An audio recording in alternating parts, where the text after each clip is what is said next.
and welcome to the CPD Group podcast.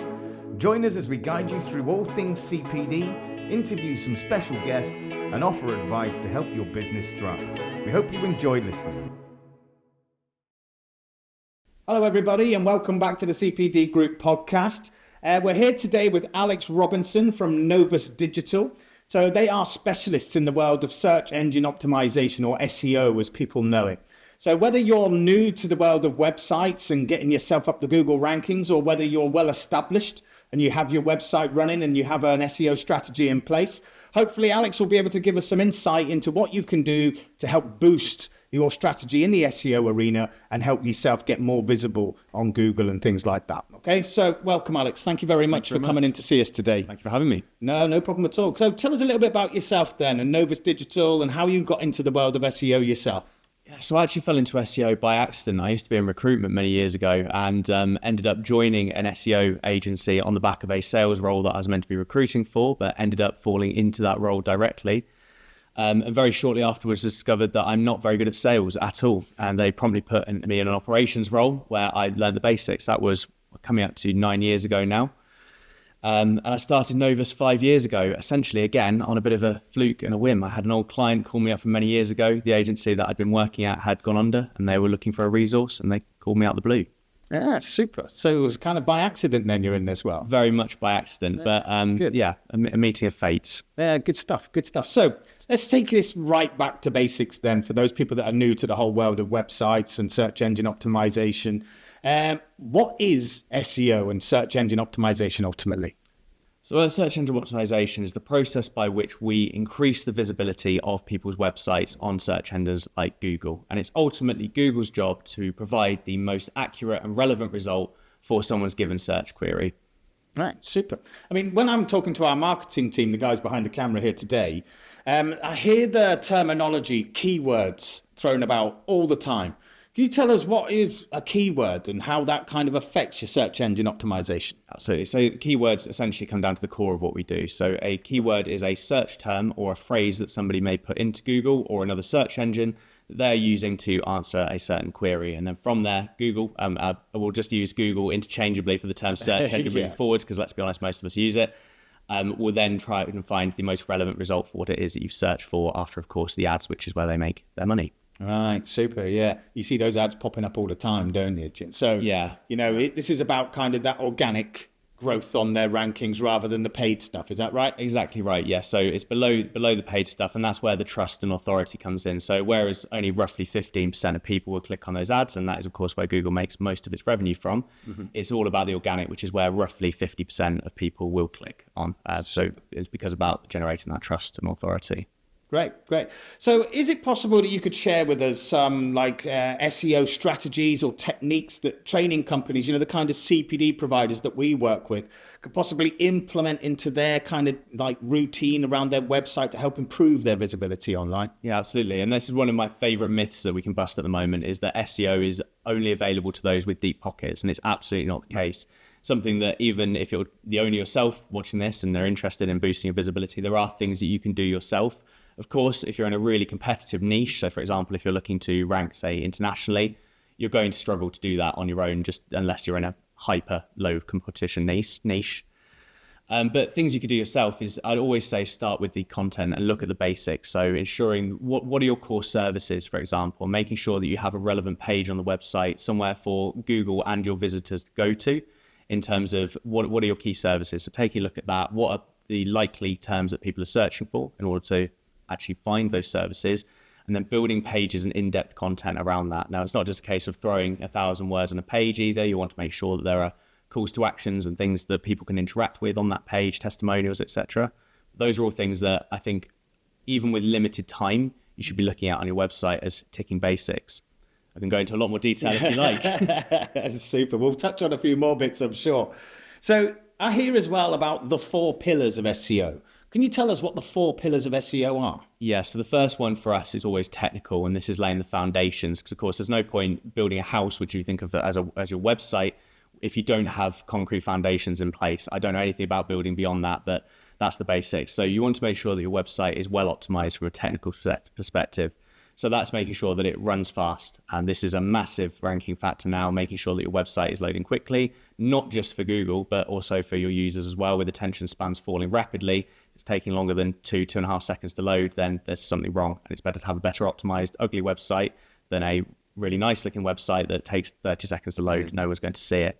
So always start with the technical foundations, making sure your meta descriptions, alt tags, URLs, all are optimized. Super boring. Get out of the way first, technical SEO. Next, we'll always look at content. So that's going back to the pages, service pages. It might be category pages, say if you had an e-commerce website, and making sure that you're covering all those bases, both in terms of writing content around the services you offer, and also putting in place a regular content strategy. So that could be video content, it could be written blog content. That's often the easiest for most people to do. Making sure you've got a regular schedule and content strategy in place so that you're hitting all the key points. That could be latest news within your industry. It could be helpful guides and tips for people, and putting that in place so that there's always a stream of steady new content going up on the website. Of course, Google loves fresh new content. Make sure that keeps rolling constantly. So technical content. Next one is links.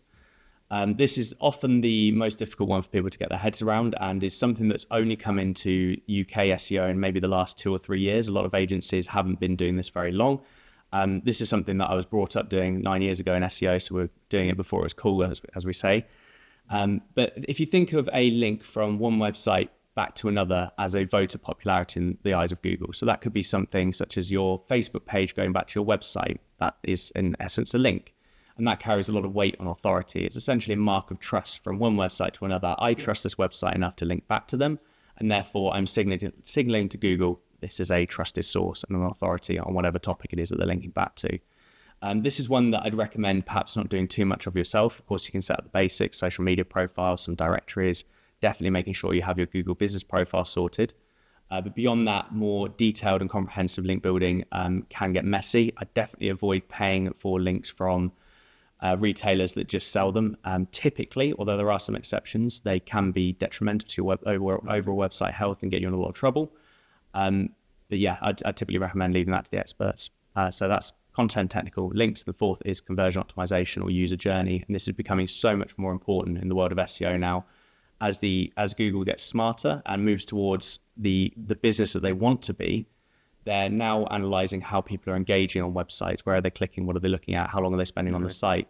Making sure that you're guiding your user from that initial entry point or whatever page they land on to taking that final step in terms of them filling in a form or calling or buying a product if it's e-commerce. That's the final step that's only going to become more important as Google gets smarter. Brilliant. Technical content, links, conversion optimization. Very helpful. Thank you very much. I didn't know any of that, I have to admit. That's all brand news to me. Brand new news to me. Super. So in terms of common mistakes that people make with SEO or the misconceptions, like you said, that it's only for people with deep pockets, for example. I mean, is there anything the business should be aware of, or, the misconceptions that just aren't true, things like that they could be aware of just to kind of help them move forward with their SEO? Yeah, absolutely. We could be here all day if you want, but I'll start with maybe some of the most common ones that we hear. So one of them is that SEO needs to be complicated. And of course, if you want to do it to the nth degree and you're a massive competitive e-commerce brand, say, ranking across the whole world, then yes, of course, it's going to be complicated. It's a bit beyond just writing a few blog articles. But I think the biggest misconception that we face is just start. Everyone puts it off. It's always a long-term decision because it takes that time to get the results. That's not to say that you won't get results beforehand. We typically say to a new prospect that it will take 3 to 6 months before you start to see any return on investment, for instance. But you will start to see more traffic come into your website, even as soon as 1 or 2 months' time. Again, in the marketing world, that could seem quite a long time, but start it now because you'll thank yourself for it in a year. Every client we take on board within a year is always saying, I'm so glad I did this one when I did, because ultimately they're sat there thinking, I can put it off. It's going to take ages. Unfortunately, that is the one hurdle that we can't overcome in SEO. It does take time. Start now and you'll thank yourself for it later. It's the best converting channel aside from referrals. It converts better than any other social or any other digital marketing channel. So that would be one of them. The other one is that we tend to overcomplicate it. Again, like I said, there are things you can do as even the owner of a business to start pushing your website in the right direction. So that will be making sure your content's up to date and informative and covers all the key topics that someone coming to your website would be looking for. making sure your website is running fast. And although maybe you might not have the skills to do that yourself, assuming your web developer, whoever built your website, probably does have those skills. As well, just looking at the user journey and making sure that everything is in place in order for the user who ends up on your website to take the final action that you want to take is there. Those would be the main ones. Again, talking about it being expensive, well, it's depends what you want to achieve. If you just want to rank for a relatively low competition search term, within your local area, that's probably going to set you back maybe a couple of £100 a month. If you want to rank internationally, then yeah, sure, you could definitely spend hundreds of thousands of pounds a month if you wanted to. And over time, that would start to generate an ROI that would be worth it to you. But start would be my main myth I want to bust. Yeah, just get on with it. Exactly, Yeah, get on that journey. Absolutely. So talking about your own company then, Novus Digital, a lot of the companies we work with are the smaller to medium-sized enterprises. I mean, what kind of services do you offer to those kind of businesses to help them start that journey? Absolutely. Well, SMEs are our bread and butter. So that's where we get the most enjoyment and satisfaction from. That we do love the corporates. Of course, they pay the bills as well. Yeah. But those small companies and working directly with owners brings a deeper level of satisfaction. It means something to them. And the services that we offer are anything that you could imagine that comes under the SEO umbrella. So that could be, and is typically a full SEO service, which includes all the 4 pillars: content, technical, links, and conversion optimization, or any one or selection of those if you have certain things in place. So some of our clients have content departments already that create and put out their own content. We can bolster and support that. We can optimize what they're already doing and improve it, put together content strategies alongside that, and they can do it in-house. It's entirely up to them. But the ultimate goal for us is putting together a commercially viable SEO strategy. So deciphering what is it that this company wants to achieve, and what are the inputs that we need to make in order to support that? And does it make economic sense for them? And we actually had a prospect this week. I won't go into too many details, but it turns out based on their industry, it's dominated by massive players within their space who realistically they weren't going to be able to compete without hundreds of thousands of pounds to spend. And that just isn't feasible for most people. So we actually recommended that the SEO isn't the right channel for them. They should maybe look at perhaps email marketing or social media instead. Yeah, excellent. That's good advice then. Do you know what I mean? It's not all about the money, is it? It's about getting results for people and making sure that they're actually achieving their goals. Exactly right. That's super good stuff. So we not only work with the smaller to medium enterprise, we work with large organizations such as Xero accounting software. You may have heard of them. Lots of people use them, yeah. Oh, you use them? Oh, fantastic. So we're working with larger size companies as well. These companies, I'm assuming, already have an SEO strategy in place, and it's been going for a while and they're doing what they're doing and they're achieving their goals. Is there any advice you would offer to companies at that level to help keep on improving their SEO strategies? Yeah, I'd definitely say engage other specialists outside of your field. So time and time again, when we work with internal marketing departments or particularly internal SEO agencies, they miss the basics of what they should be working on. And they're so caught up in top level link building strategies and technical SEO that they miss the core fundamentals of, do we have enough relevant content on this given page to actually service what we're looking to do on Google? So to quote Xero, for example, I don't know anything about their SEO strategy, so I don't want to sit here in judgment. But I would suspect that if we dug, there would be a lot of gaps in terms of pages that could and should be built on their website that would deliver those quick wins and quick returns that they're currently missing out on. Of course, they have the weight and authority already built on Google, so anything they do is going to have a much more immediate impact than any other website, or many other websites, I should say. But as well, it'd be looking more in depth. So let's assume that they then have gone away, taken a deep dive into the basics of what they should be doing in terms of those pillars. I'd be starting to think about the evolution of SEO and future-proofing the business. So what's coming down the line? Google talk a good game and they don't always tell the truth. One thing we learned the hard way. But in terms of what they're looking to achieve, it's always worth future-proofing. So looking again at that user journey, user optimization, are we satisfying the end result of the user? And are we going after traffic for traffic's sake? I imagine Xero has a lot of resources on their website dedicated to business owners and accountancy firms, etc., that provide resources and help to people. But my gut feeling is, do those actually help to convert business? Is it generating ROI, or are they putting their resources into vanity figures rather than those that pay the bills? Again, when I put together a strategy, it's always looking at the commercial aspect of it first, rather than the vanity figures. It's very well to rank first for 1,000 keywords, but if it's not generating any business, what's the point? Yeah. Yeah, good idea. Yeah, that's a lot to think about, isn't it? It just comes naturally and rolls off the tongue, unfortunately. This is what I live and breathe. But yeah, you can tell I've been bottling this up for a while. Yeah, it sounds like it, which is good though. It's great for the viewers and the listeners to hear all of this kind of thing. It puts them in the picture a lot more. So, talking about the kind of large corporate organizations, and you mentioned there, they'll have a lot of content and content writers and things like that. So how important is it that they keep updating that same content and keep it rolling rather than just having it stagnant on the website and just leaving it there for a long period of time? It comes down to our favorite answer to everything in SEO. It depends entirely. Right. So there's no point updating something for updating something's sake. I can't remember who did the research. It might have been Neil Patel who put out a piece of research not even that long ago about the average piece of content on Google hasn't been updated or touched for, I think it was 14 months from the top of my head, right. Which tells us that Google, although they do want to see fresh new content, and it's a good excuse for them to keep coming back to your website and taking a look at what you're doing, we call it crawling, but they value the authoritative older pieces. So what I'd be looking at is, do we need to update it? Is it, say, in relation to a piece of legislation that's been changed or has best practice changed? In that case, then yes, definitely go back, update the content, take a look at what areas you can explore, what needs editing. But I'm very much of the mind, if it ain't broke, don't fix it. So if something's performing well, of course, there are always things you can do to make it better. But I'm a firm believer in the premise that it's very easy to take something good and make it worse, and very difficult to take something... No, what's the counter to that? Should we give that another go? It's very easy to take something good and make it worse, but very difficult to take something good and make it better. Right. But to answer the question, how often should they be updating things? It's as often as they need to. So if you put out an article, let's say 3 months ago, and I'd always say anything new you put on a website, give it 3 months to bed in and to really get cracking. Let's assume you are building links back to it and building up the authority around it. If it isn't where you want it to be after that 3 months, that's where I'd start looking at it. Let's say it's only arrived on page 2. Of course, that's useless. It's not going to really get you anywhere. So at that point, I'd be looking at, okay, it's only landed on page 2. Now we need to start taking a look at how we can improve it. So it depends on, do I need to change this page for any number of legal or industry reasons, or do we need to get more from it? Excellent. So in terms of your personal experience working with the larger corporate organizations, I mean, are there any kind of common things that you've seen that they miss? Or, because we all just assume because they're such a large organization that they have everything in place and they've got the best bodies in the building to do those kind of jobs.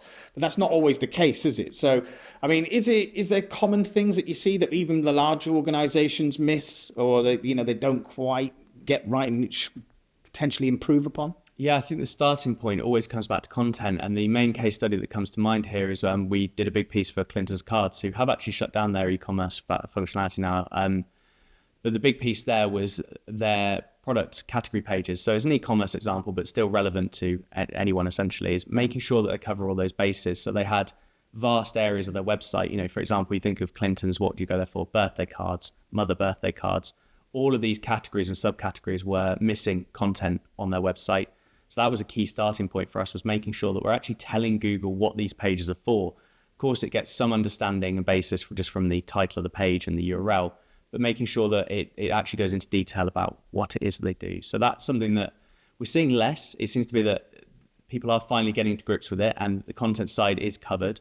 So beyond that, it would be diversification of link strategy. So we're starting to get a little bit more complicated now, but making sure that we're not just going to link retailers and buying 100 links and just pointing them all to the homepage. It's making sure that we're pointing those links to the places that they need to go.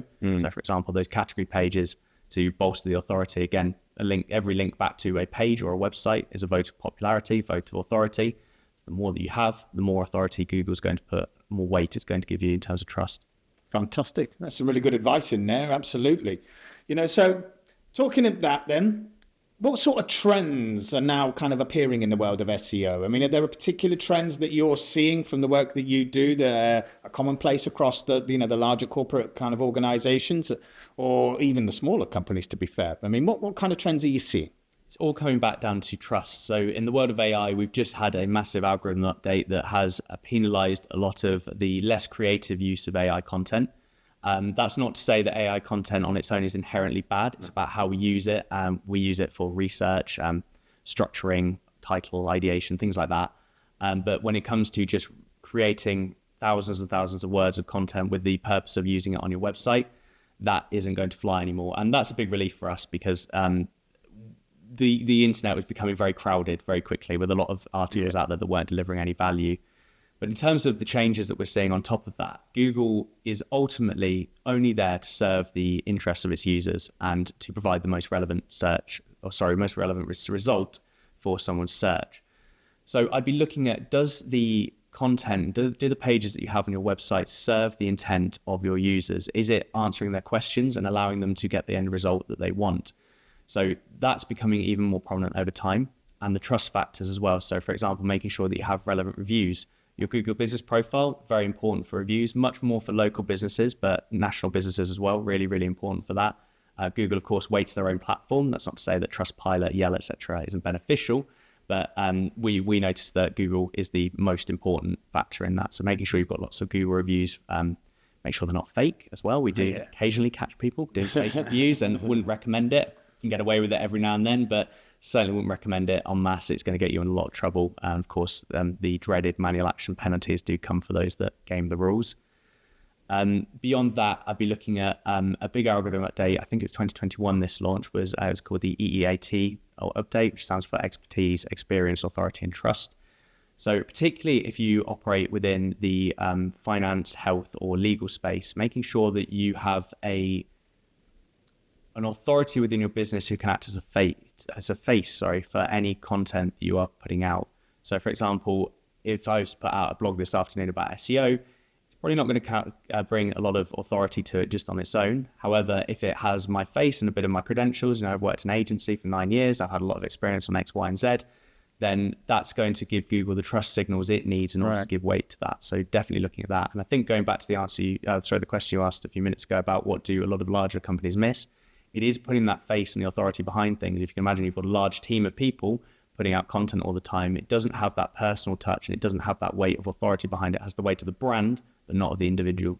I mean, that's one thing that we really like to do with our website is to personalize it, and put a face to the company.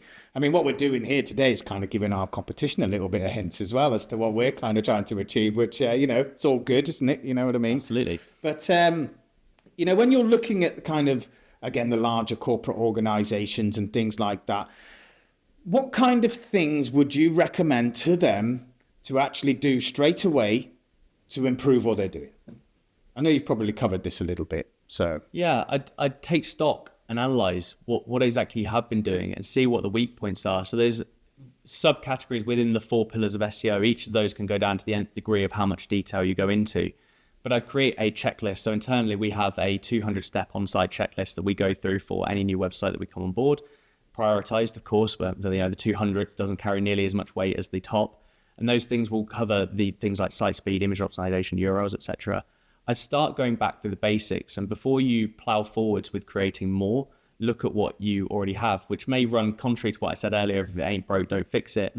But that is to say that there are often things that are broken and can be fixed. And we find it ourselves as well with clients' campaigns. We've been guilty in the past of been so focused on creating new things that we don't stop to look at what we've done in the past. And actually re-optimization and going back and improving what you've done can actually deliver massive results. Again, if you're saying the top 3 results, leave it best alone, I'd say, don't touch it. But if you're hovering around page 2, page 3 for something, go back, cover those basics, look at the content you created. Is it keyword optimized? Are there other keywords that you can improve? Are you cannibalizing your own content? So what that means is, do you have multiple pages covering the same topic that are eating each other? Google doesn't know which one to rank, so it doesn't rank either of them. All of these things are things I'd look at. Does the site run well? Does it meet the demands of the consumer, the end user? All of those things are where I'd start. And I mean, we can go much deeper if you like, but we will be here all afternoon. Super. So you mentioned as well, going back and just touching upon, like fake reviews and things like that. So if you are caught essentially by Google with that kind of activity going on with your website, and you're trying to improve things not in the most authentic way, what kind of penalties do they put in place and how does that affect you in the long term? Yeah, well, I'm actually guilty of being lucky enough to have never seen a manual action penalty. It's something that's banded around, and there's a lot of fear generated around it. But it's probably verging on at least 1,000 websites I've worked on now. I've never seen and never had a website penalized. So it's actually a lot rarer than it's set out to be. But what that means is that someone at Google, so they have a vast team that crawl the internet every day, checking websites, looking for black hat SEO. So things that people do to game Google in order to make them rank well. And the thing with black hat SEO is that it works very well until it doesn't. That's all the things that Google says that you shouldn't do, and we can touch on that in a moment. But yeah, so if you're caught creating lots of fake reviews, if you're caught with black hat link building strategies, if you're caught keyword stuffing or over optimizing, then Google will eventually flag it. The algorithm is clever enough to identify this itself. It's then passed over to their manual checking team. I assume it has a fancier title than that. And that you will get a manual action penalty. And that's what a lot of people have seen on the back of this helpful content update that's just come out, which has penalized a lot of AI content, is they have received manual action penalties and notes on their Google Search Console that tell them, actually, this is not useful content. You're clearly trying to gain the SEO system here. We need you to change it. And you can get rid of them if you fix the mistakes, but often depending on the size and how embedded it is and how bad the problem is, you may never recover. So for example, there were some big algorithm updates back in 2010, 2011 that penalized people for keyword stuffing and dodgy link building, we'll just call it. And we still have the occasional client come to us today and say, look, we have never recovered from these algorithm updates. We've done everything they've said. Typically, it is sometimes easier to start again. So it's always best to just avoid these in the first place. Yeah. Brilliant. Great advice. Thank you very much, Alex. Thank you for tuning in to the CPD Group podcast. Be sure to tune in next time for more helpful content. See you soon. Before you go, did you know that you could receive a free CPD certificate from listening to this podcast? All you need to do is head over to the cpd.group/podcast. That's the cpd.group/podcast and enter the confirmation code 800025.